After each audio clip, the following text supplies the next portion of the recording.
नमस्कार दोस्तों, competition academy के यूट्यूब पोर्टल पे आपका स्वागत है। आशा करते हैं कि आप सभी लोग अच्छे होंगे। और इस समय जो आप लोगों की क्लास चल रही है उसमें आप देख रहे हैं कि हम लोग बात कर रहे हैं इकाई 2 में। इकाई 2 में आज भारतेंदु युग की बात की गई। भारतेंदु युग का PDF दिया गया, उस पर आप लोगों को वीडियो लेक्चर अभी मिल जाएगा। चैनल पर जो लोग नए हैं वो ज़रूर ध्यान दें कि भक्ति काल पर आधारित कुछ महत्वपूर्ण प्रश्न हैं। यहाँ पर उन महत्वपूर्ण प्रश्नों की बात हम लोग करने जा रहे हैं, लेकिन उससे पहले आपको बता दें कि भक्ति काल हो चुका है। आज भारतेंदु युग हो रहा है। भारतेंदु युग पर आज लोगों को लेक्चर मिलेगा, PDF मिल चुका है। भारतेंदु मंडल के कवि कौन से हैं, भारतेंदु युग की पृष्ठभूमि क्या है, राजनीतिक परिस्थितियाँ क्या हैं, शिक्षा कैसी है, प्रेस और जनमत कैसा था, उस समय की साहित्यिक प्रवृत्तियों में क्या क्या शामिल था, ये सारी चर्चा आज हम लोग किए हैं। तो चलिए देखते हैं। भक्ति काल पर आधारित महत्वपूर्ण प्रश्नों की बात करेंगे। यदि आप चैनल पर नए हैं, पहली बार देख रहे हैं, तो चैनल को ज़रूर सब्सक्राइब कर लें। और अगर आप पेड बैच ज्वाइन करना चाहते हैं तो हमारे इस नंबर पर आप संपर्क कर सकते हैं। शुल्क में इस समय 76% की छूट मिल रही है। 76%। आप खुद सोचिए कि आपको सिर्फ 1/4 फीस देनी है, क्योंकि हमारे यहाँ 11,500 रुपये फ़ीस होती है। लेकिन इस समय क्रैश कोर्स शुरू किया जा रहा है। क्रैश कोर्स जो शुरू होगा आपको मिलेगा वो 10 अक्टूबर से मिलेगा। और उस क्रैश कोर्स के लिए जो ये 50 डेज का प्रोग्राम रखा गया है, इस 50 डेज के लिए क्रैश कोर्स के लिए फ़ीस 1/4 कर दी गई, यानी 76% की छूट है। अगर आप जुड़ना चाहते हैं तो बिल्कुल आप संपर्क कर सकते हैं हमारे इस नंबर पर। इसके अलावा द गुरु एकेडमी भी हमारा यूट्यूब पर चैनल है, एक सहयोगी चैनल है। वहाँ पर भी बहुत सारे वीडियो, वहाँ पर भी जाकर आप सर्च कर सकते हैं। तो आइए देखते हैं, भक्ति काल पर आधारित महत्वपूर्ण प्रश्नों की बात करेंगे। कबीर की साखियों में प्रयुक्त अजपा जाप के बारे में सही कथन कौन सा है? प्रश्न संख्या 1, अजपा जाप के बारे में सही कथन कौन सा है? अजपा जाप तांत्रिकों का हंस नामक मंत्र है। गोरख सिद्धांत में इसके महत्व और स्वरूप को बताया गया। कबीर के अनुसार अजपा जाप द्वारा व्यक्ति साधना की सर्वोच्च अवस्था को प्राप्त कर लेता है। अजपा जाप ईश्वर की आराधना की उत्कृष्ट अवस्था है। यहाँ पर आपका उत्तर हो जाएगा डी। 1, 2, 3 तीनों सही है। अब आप जरूर कमेंट करके बताइएगा कि अजपा जाप के बारे में आपको पता था या नहीं। अगला प्रश्न कबीर पर आधारित 20-25 प्रश्न है। कबीर के साहित्य में प्रयोग अनहद नाद का अर्थ क्या होगा? जिस पर आघात ना हुआ हो, जिस पर आघात हुआ हो, जिस पर आहत हो, जिस पर अनाहत हो। आपका उत्तर हो जाएगा जिस पर आघात ना हुआ हो। कबीर के साहित्य में प्रयुक्त उन्मन अवस्था कौन सी है?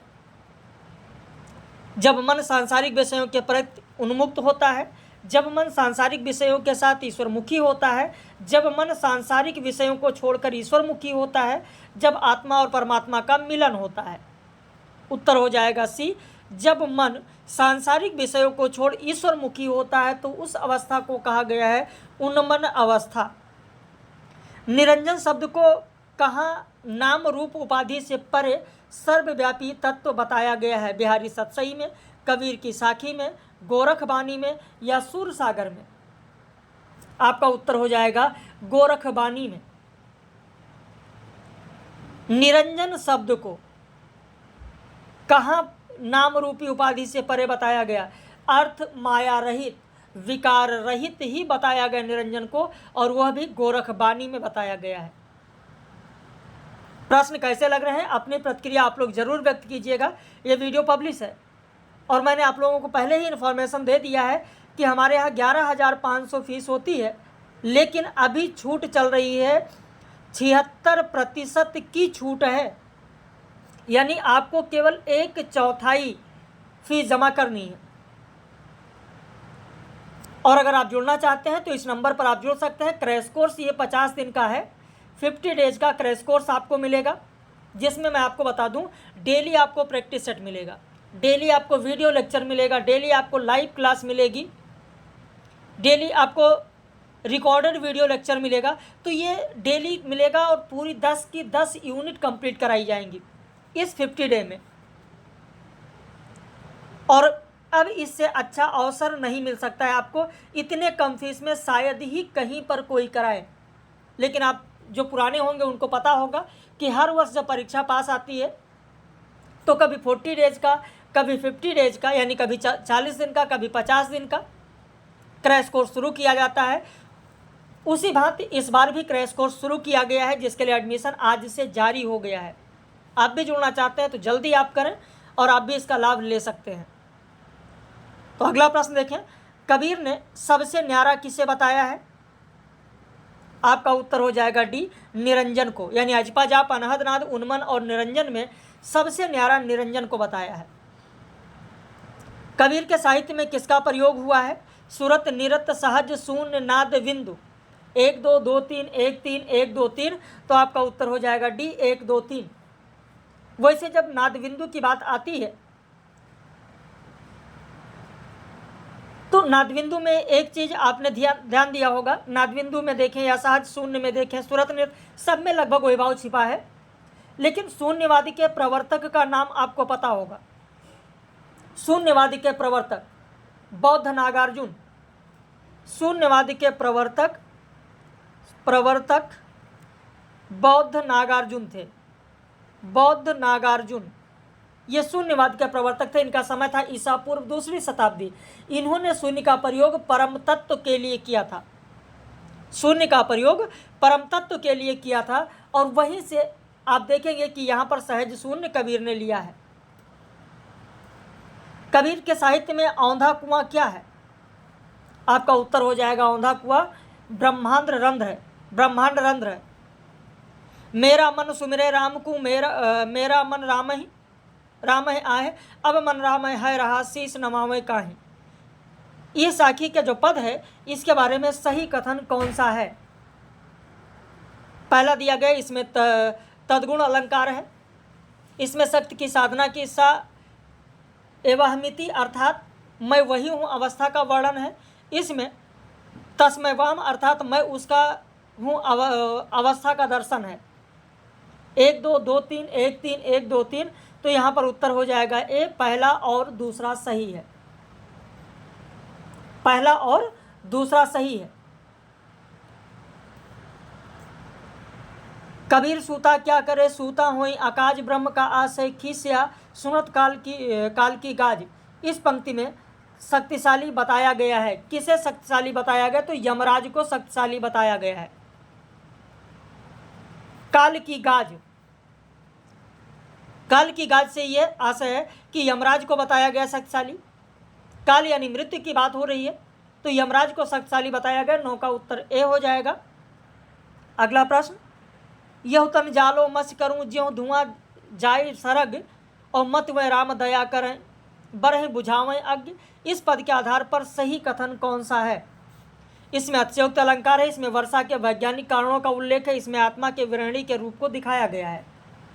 बिल्कुल सही, आपका उत्तर हो जाएगा डी, 1 2 3। पहला, दूसरा, तीसरा, तीनों पॉइंट सही हैं। दुल्हन गाँवों मंगल 4 पद में क्या उल्लेख है? संपूर्ण पद में भारतीय परंपरा के अनुसार वैवाहिक संस्कार को आधार बनाया गया। 33 करोड़ देवी देवताओं का उल्लेख है। बाराती पंचतत्व को बताया गया। देखिए, केवल पहला यहाँ पर जो ये लिख दिया गया पहली पद का प्रारंभ शब्द, तो ऐसा नहीं कि केवल इसी की बात, इस पूरे पद की बात हो रही है। तो यहाँ पर आपका उत्तर हो जाएगा डी, 1 2 3 तीनों सही है। क्योंकि दुल्हन गाँवों मंगलचार ये देखेंगे आपके पाठ्यक्रम में है। मेरी समझ में कबीरदास की वाणी में जो पंजाबीपन देख पड़ता है उसका कारण उनका पंजाबी साधुओं से संसर्ग मानना समीचीन होगा। यह मत किसका है? आपका उत्तर हो जाएगा सी, श्याम सुंदर दास का है। अगला प्रश्न देखें, उलटबांसी के अनिवार्य तत्व कौन कौन से हैं? आपका उत्तर हो जाएगा विरोधाभासी असंबंध पद योजना, प्रतीक प्रधान शब्द वैचित्र, साधनात्मक अनुभूति का होना। यानी 13 का उत्तर हो जाएगा डी, 1 2 3 तीनों सही है। राहुल सांकीर्तन ने कबीर के उलटबांसी को किस प्रकार का माना है? रूपक मूलक, प्रतीक मूलक, विरोध मूलक, अद्भुत मूलक। तो राहुल सांकृत्यायन ने रूपक मूलक उलटबांसी माना है। किस उलटबांसी के आधार पर रामचंद्र शुक्ल ने कबीर के लिए कहा था कि यद्यपि पढ़े लिखे न थे पर उनकी प्रतिभा बड़ी प्रखर थी, जिससे उनके मुंह से बड़ी चुटीली और व्यंग चमत्कारपूर्ण बातें निकलती थीं। तो प्रतीक मूलक जो उलटबांसी था उसके आधार पर आचार्य रामचंद्र शुक्ल ने यह कथन कहा था, क्योंकि यह कथन आपको पता है कि परीक्षा में पूछा ही गया है। इसी कथन को इस प्रकार से परीक्षा में पूछा जा सकता है, तो इसलिए बहुत ही महत्वपूर्ण ध्यान रखिएगा। कबीर का अवधूत नाथ पंथ सिद्ध योगी है, किसने कहा है? उत्तर हो जाएगा सी, हजारी प्रसाद द्विवेदी ने कहा। कबीर की भाषा को संत भाषा किसने कहा है? उत्तर हो जाएगा आपका बी, बच्चन सिंह ने कहा है। वैसे कबीर की भाषा को अवधि किसने कहा? तो बाबूराम सक्सेना ने कहा। सुनीत कुमार चटर्जी ने कबीर की भाषा को ब्रज भाषा कहा। श्याम सुंदर दास ने कबीर की भाषा को पंचमेल खिचड़ी कहा। लेकिन संत भाषा किसने कहा है? तो बच्चन सिंह ने कहा है। हो सकता है परीक्षा में मिलाने के लिए भी पूछ लिया जाए, इसलिए इस पर आपका ध्यान जरूर रहे, इसे जरूर ध्यान रखें। गुरु ग्रंथ साहब में कबीर के पदों का संकलन किस शीर्षक से किया गया है? उत्तर हो जाएगा डी, रागु व सलोक। कबीर के साखी का प्रथम अंग कौन सा है? प्रथम अंग है गुरुदेव को अंग। अच्छा, कुल अंग कितने हैं? कुल अंग कितने हैं पता है? अच्छी बात है, नहीं पता तो लिख लीजिए, 59 अंग है। पहला अंग है गुरुदेव को अंग और अंतिम अंग है, अंतिम अंग यहाँ पर प्रश्न भी दिया है मैंने कि अंतिम अंग कौन सा है? तो अविहण को अंग। कबीर की भाषा संत भाषा है। भाषा की यह स्वाभाविकता आगे चलकर में ही मिलती है, डॉट में ही मिलती है। बच्चन सिंह के मत में इस खाली स्थान पर किस लेखक का नाम आया है? उत्तर हो जाएगा सी, प्रेमचंद। यानी कबीर की भाषा संत भाषा है, भाषा की यह स्वाभाविकता आगे चलकर प्रेमचंद में ही मिलती है। तो 21 का उत्तर हो जाएगा आपका सी। अगला प्रश्न देखें, कबीर को भगवान के नृसिंहावतार की प्रतिमूर्ति किसने माना है या किसने कहा है? उत्तर हो जाएगा सी, हजारी प्रसाद द्विवेदी ने कहा है। कबीर के रहस्यवाद को शुष्क और नीरस किसने कहा है? उत्तर हो जाएगा बी, चंद्रबली पांडे ने कहा है।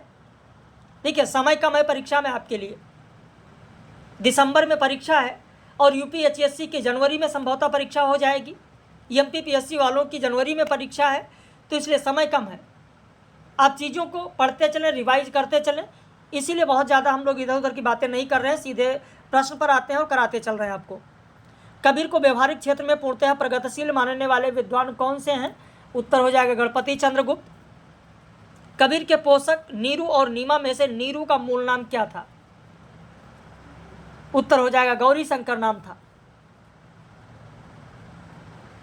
कबीर के पोषक नीरू का धर्म परिवर्तन होने के बाद पूरा नाम क्या पड़ा? उत्तर हो जाएगा डी, नूर अली। नीरू का नाम नूर अली और नीमा सरस्वती। सरस्वती, तो ये ध्यान रखिएगा। तो 26 का डी हो जाएगा, नूर अली। यानी नियामत, नीमा, नियामत और नीरू का क्या नाम पड़ा? तो नूर अली, ये चीज ध्यान रखना है। कबीर परिचय के लेखक कौन है? उत्तर हो जाएगा डी, अनंत दास। कबीर परिचय के लेखक हैं अनंत दास। अगला प्रश्न, साखी शाब्दी दोहरा कह कहनी उपखान और भगत निरूप है भगत कल निंदहि वेद पुराण, यह पंक्ति किसकी है? उत्तर हो जाएगा तुलसीदास की है। कबीर की पंक्ति कौन सी नहीं है? गुण निर्गुण कहियत कही जाके, हरि जननी में बालक तोरा, मूस तो मंजार खायो सियारी खायो स्वाना, हरि मोरा पीऊ मैं हरि की बहुरिया। उत्तर हो जाएगा ए, गुण निर्गुण कहियत नहीं जाके जाके, यह रैदास का पद है, कबीर का नहीं बल्कि किसका है? रैदास का है, ध्यान रखिएगा। तो 29 का ए हो जाएगा। प्रश्न संख्या 30 देखें, गुरु ग्रंथ साहब में रैदास के कितने पद संकलित हैं? उत्तर हो जाएगा 40 पद संकलित हैं। गुरु ग्रंथ साहब में कबीर के कितने पद संकलित हैं? उत्तर हो जाएगा 224। दबिस्तान मजाहिब के अनुसार गलत कौन सा है? दबिस्तान मजाहिब के अनुसार कबीर जाति के जुलाहा थे, ये सही है। कबीर एकेश्वरवादी थे, सही है। कबीर सिकंदर लोदी के समकालीन थे, सही है। कबीर के गुरु शेख तकी थे, गलत है। यही इसमें असत्य है, क्योंकि दबिस्तान मजाहिब के अनुसार कबीर के गुरु का नाम शेख तकी नहीं बल्कि रामानंद था, रामानंद। तो 32 का आपका डी हो जाएगा। अगला प्रश्न, कबीर के पूर्ववर्ती संत कवियों में कौन माने जाते हैं? तो पूर्ववर्ती, कबीर से पूर्ववर्ती जयदेव माने जाते हैं, नामदेव। बाकी अनंतदास तो कबीर के बाद हैं। डॉक्टर पारसनाथ तिवारी ने कबीर का जन्मस्थान सम्मेलन पत्रिका में अपने लेख में कहाँ माना है? उत्तर हो जाएगा सी, चंदवार माना है पारसनाथ तिवारी ने। कबीर का विश्वास किस पर था? राम, कृष्ण, शिव, इनमें से कोई नहीं। उत्तर हो जाएगा डी, इनमें से कोई नहीं। तो ये जो 35 प्रश्न दिया गया, कैसा लगा आपको? अपनी प्रतिक्रिया जरूर व्यक्त कीजिएगा। और इसके बाद में फिर यहाँ पर आते हैं, अगली सीरीज की बात करते हैं। अगली सीरीज में आप देखेंगे 20 प्रश्न हैं। गीत गोविंद के लेखक जयदेव किसके शिष्य थे? उत्तर हो जाएगा डी, निम्बारकाचार्य के शिष्य थे। रसिक संप्रदाय को सखी संप्रदाय का जुड़वा भाई किसने कहा है? उत्तर हो जाएगा डी, बच्चन सिंह ने कहा है। रामानुजाचार्य केसरी संप्रदाय को लोकप्रिय बनाने वाले रामानंद के पिता का नाम क्या था? उत्तर हो जाएगा सी, पुष्प सदन। जबकि माता का नाम सुशीला था, माता का नाम सुशीला था और पिता का नाम पुष्प सदन था। चैतन्य महाप्रभु के बारे में सही कथन कौन सा है?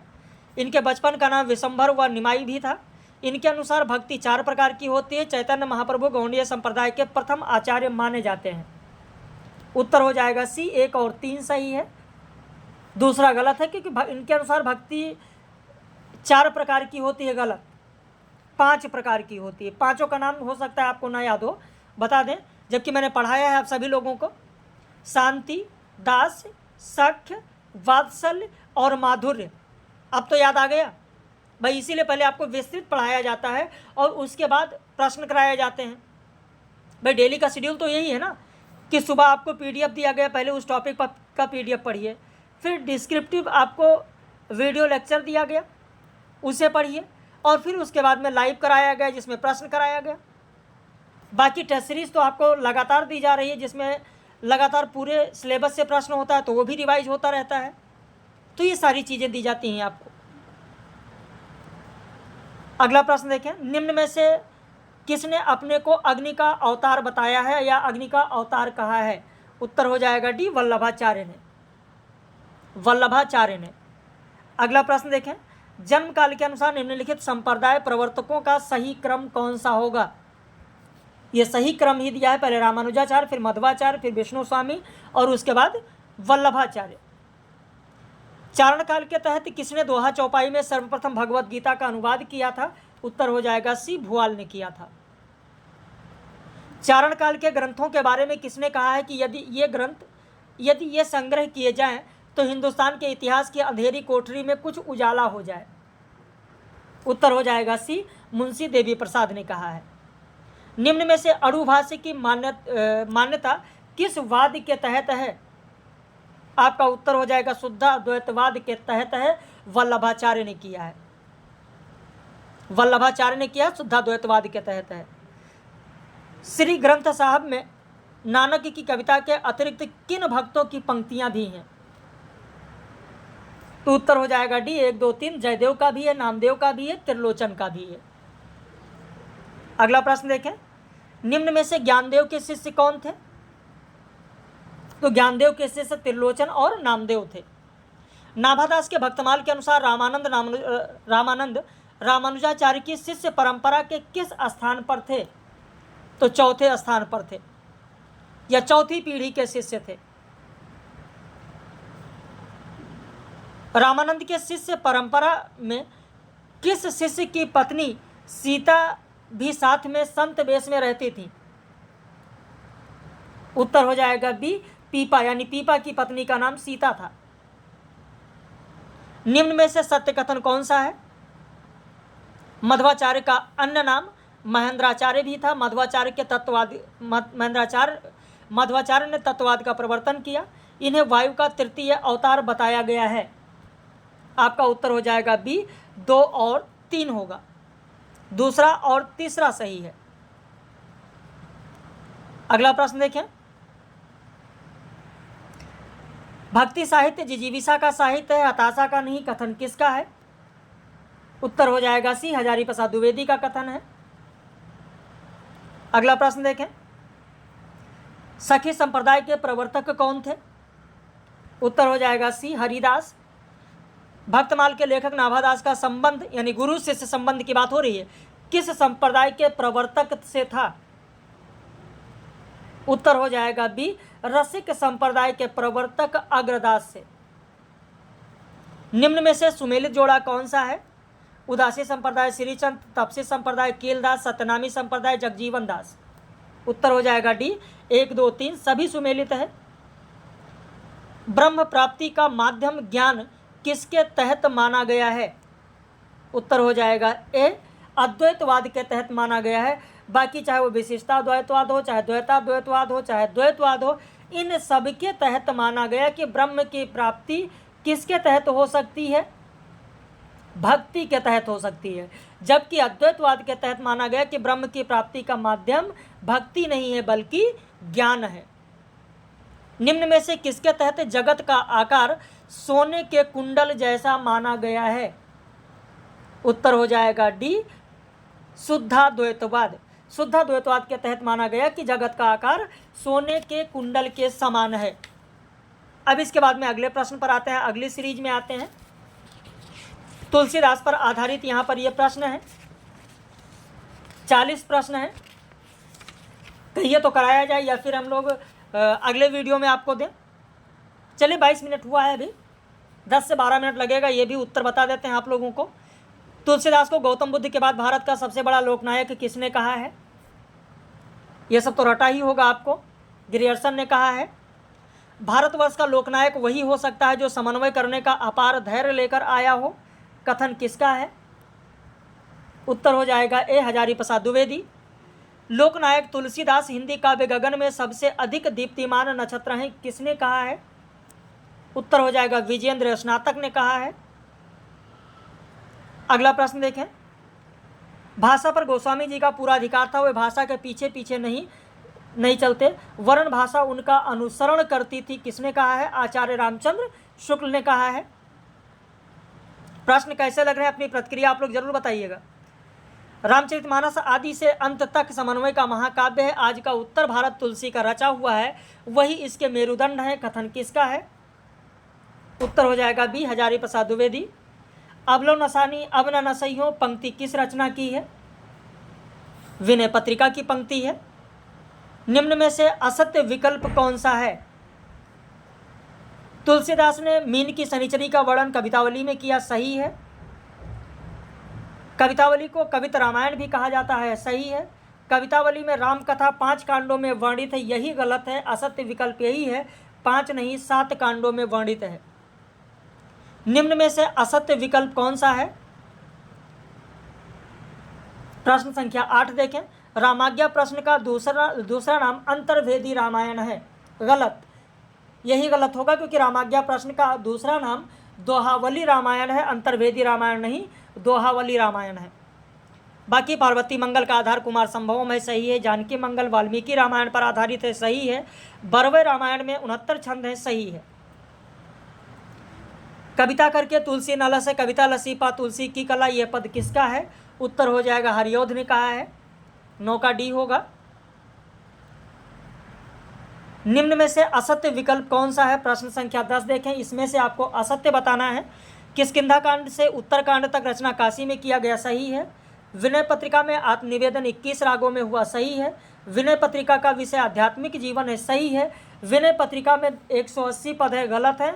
280 पद हैं, इसलिए असत्य होगा डी। प्रश्न संख्या 11 देखें, मीरा के काव्य के बारे में सही कथन कौन सा है? उनके काव्य में श्रृंगार रस की अभिव्यक्ति हुई, सही है। उनके भक्ति तथा विनय संबंधी पदों में शांत रस का प्रयोग है, सही है। उनके पदों में मुख्य रूप से माधुर्य तथा प्रसाद गुण है। सही है, यानी 11 का उत्तर डी हो जाएगा। मीरा के बारे में सही कथन कौन सा है? प्रश्न संख्या 12 देखें। मीरा की शैली को गीत काव्य की भावपूर्ण शैली कहा जाता है। सही है। मीरा स्वयं ही इस शैली की जन्मदात्री और पोषिका हैं। सही है। मीरा ने संसार की तुलना चौपड़ खेल से की है। यह भी सही है। मीरा ने किस भाषा में रचना की है? उत्तर हो जाएगा सी, ब्रज भाषा में रचना की है। अगला प्रश्न देखें। मीरा का काव्य आंसुओं के जल से सिक्त पल्लवित और पुष्पित प्रेमबेल के मनोहारिणी सुगंध से सुवासित है। कथन किसका है? उत्तर हो जाएगा ए, शिव कुमार शर्मा का है। शिव कुमार शर्मा के किस किताब में है ये भी मैं आपको बता दूं। शिव कुमार शर्मा की किताब का नाम है हिंदी साहित्य युग और प्रवृत्तियां। हिंदी साहित्य युग और प्रवृत्तियां उसी में है। मैं बार बार इसीलिए कहता हूं अपने पेड मेंबर्स को, जो हमारे पेड मेंबर्स हैं, कि आपको कोई किताब पढ़ने की ज़रूरत नहीं है। बस सारा नोट्स जो दिया गया आपको उसी को पढ़िए, उसी का अध्ययन करिए। उसमें जहाँ जहाँ से जितनी भी महत्वपूर्ण चीज़ें हैं, जितनी भी महत्वपूर्ण किताब हैं, उन सभी से आपको कराया जा रहा है। हिंदी साहित्य का इतिहास आपको 8 किताबों से कराया जा रहा है जो इस समय चल रहा है। हिंदी साहित्य का इतिहास 8 किताबों को का स्रोत लेकर हम लोग चल रहे हैं और प्रश्न उन्हीं 8 किताबों से आता है। उससे बाहर न आज तक बना है और ना ही पूछा गया है। मीरा ने संसार सागर को पार करने का क्या उपाय बताया है? उत्तर हो जाएगा ए, राम नाम। यह राम नाम से आशय यह है कृष्ण से है। जैसे जिस तरीके से कबीर के राम हैं निर्गुण राम, तो कबीर के जो राम हैं वो भगवान राम नहीं, अयोध्या के राम नहीं, कबीर के राम अलग हैं।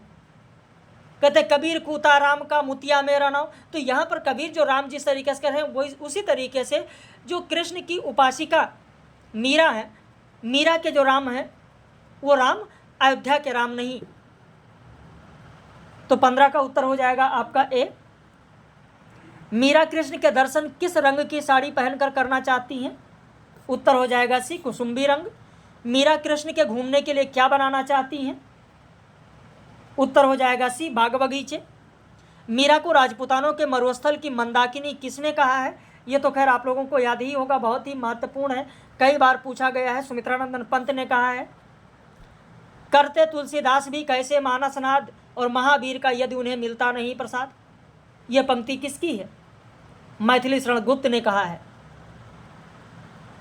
19 का उत्तर आपका सी हो जाएगा। 20 देखें।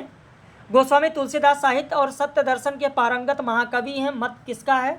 उत्तर हो जाएगा डी, सूर्यकांत त्रिपाठी निराला ने कहा है। निराला की रचना 2 महाकवि में कौन कौन है? उत्तर हो जाएगा दूसरा और चौथा, रविंद्रनाथ और तुलसीदास। निराला की रचना है 2 महाकवि। 2 महाकवि में 2 महाकवि कौन कौन है? तो एक तुलसीदास हैं, एक रविंद्रनाथ हैं। छायावाद, रहस्यवाद या अध्यात्मवाद की तुलना में रविंद्रनाथ किसी तरह भी तुलसीदास के सामने नहीं ठहरते। यह मत किसका है?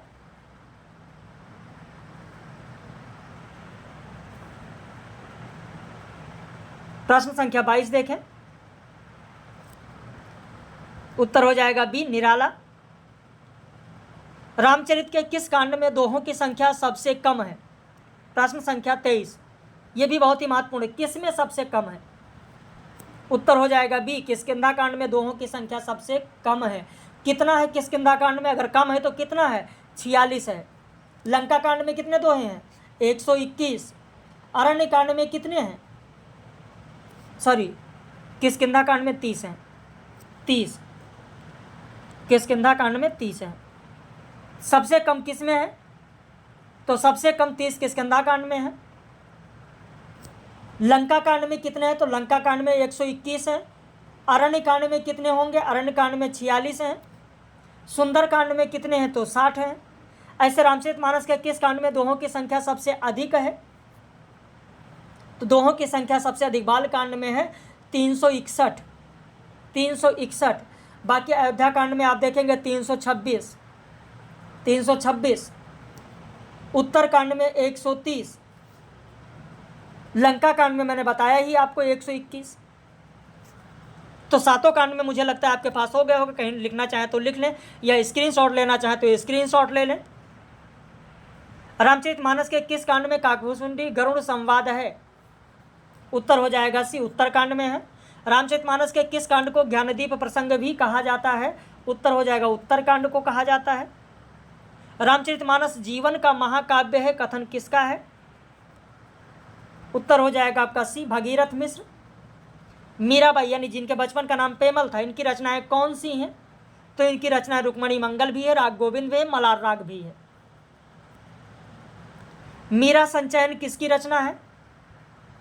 उत्तर हो जाएगा ए, नंद चतुर्वेदी का है। वैसे भगवान दास तिवारी ने भी लिखा है मीरा का काव्य, स्वामी आनंद स्वरूप ने भी लिखा है मीरा सुधा सिंधु, कृष्णदेव शर्मा ने लिखा है मीराबाई पदावली, लेकिन मीरा संचयन नंद चतुर्वेदी का है। सुमित्रानंद पंत ने मीरा को क्या कहा? राजस्थान की राधा, भक्ति के तपोवन की शकुंतला, राजस्थान के मरुस्थल की मंदाकिनी। आपका उत्तर हो जाएगा 2 और 3। सुमित्रानंद पंत ने भक्ति के तपोवन की शकुंतला, राजस्थान के मरुस्थल की मंदाकिनी कहा है, राजस्थान की राधा नहीं। अगला प्रश्न देखें, मीरा की वेदना के पीछे कुचले हुए एक स्वप्न एवं प्रेम दग्ध हृदय की विकलता है, यह मत किसका है? उत्तर हो जाएगा डी, रामेश्वर शुक्ल अंचल का है। अवधी भाषा की शब्दावली को साहित्य की परिनिष्ठित शब्दावली बनाने का प्रथम श्रेय किसे दिया गया है? उत्तर हो जाएगा बी, तुलसीदास को। तुलसीदास की रचना कौन सी नहीं है? रामचंद्रिका नहीं, केशवदास की है रामचंद्रिका। तुलसीदास द्वारा शारीरिक पीड़ा से मुक्ति हेतु कौन सा ग्रंथ लिखा गया था? आपका उत्तर हो जाएगा सी, हनुमान बाहु। बरवे रामायण की रचना तुलसीदास ने किसकी रचना से प्रेरित होकर किया था? रहीम की। अगला प्रश्न देखें, केशव कहीं ना जाए का कहिए पंक्ति तुलसीदास के किस रचना की है? उत्तर हो जाएगा विनय पत्रिका।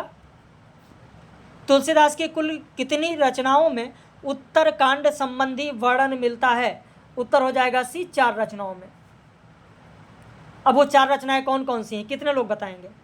तुलसीदास की कुल कितनी रचनाओं में उत्तरकांड संबंधी वर्णन है?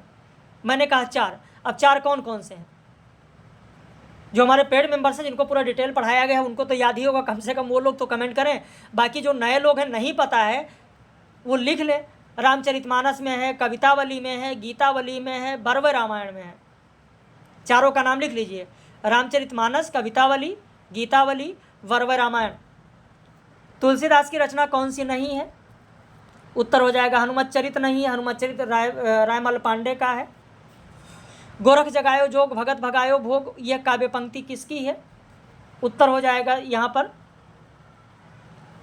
सी, तुलसीदास। लेकिन इससे पहले आप देखेंगे, ये आपको गोरखबानी में भी इसका उल्लेख किया गया है।